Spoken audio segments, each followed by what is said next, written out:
New York City's Mayor Eric Adams is breaking with decades of precedent. Today, he called for drastic changes to the city's sanctuary city policies. The shift could land undocumented immigrants accused of a serious crime into the hands of ICE, or Immigration and Customs Enforcement officers.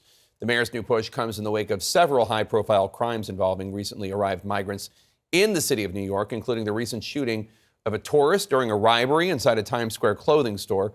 Here's how the mayor is justifying his desire for a shift. I don't believe people who are violent in our city and commit repeated crimes should have the privilege of being in our city. I want to go back to the standards of the previous mayors who I believe subscribe to my belief that people who are suspected of committing serious crimes in this city should be held accountable. CNN's Gloria Pazmino has been following the story for us. Gloria, how significant is this policy shift? Well, Jake, it's pretty significant in the sense that words really matter in this debate, right? Here you have Eric Adams, the mayor of the largest city in the country, who is dealing with this migrant crisis. And as you said, following these high-profile crimes that have involved undocumented migrants, he has taken this new position, suggesting that the city needs to reevaluate its sanctuary policy.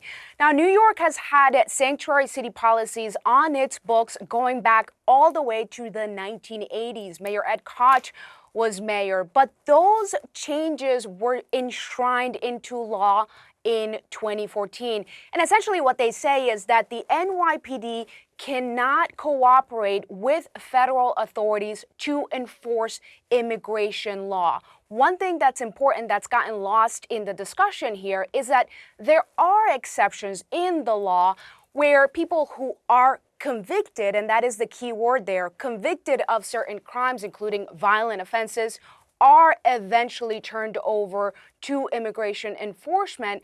But the mayor appears to be suggesting he believes the change should happen so that people are turned over when they are accused of a crime. That would be a significant change, something that supporters of sanctuary city policies say would put undocumented and immigrant communities at risk because they are usually more vulnerable to crime and often afraid to reach out to law enforcement. So a significant shift in language here, but as you know, words really matter in this context. Yeah, this also comes after a couple other incidents. You have the murder of Laken Riley, that UGA nursing student, and the undocumented immigrant from Venezuela who was accused of killing her, supposedly was arrested and charged with a serious crime in New York City as well, and somehow was still able to walk free. And then you have, we're showing his image right now, in Phoenix, there's this case, there's this suspect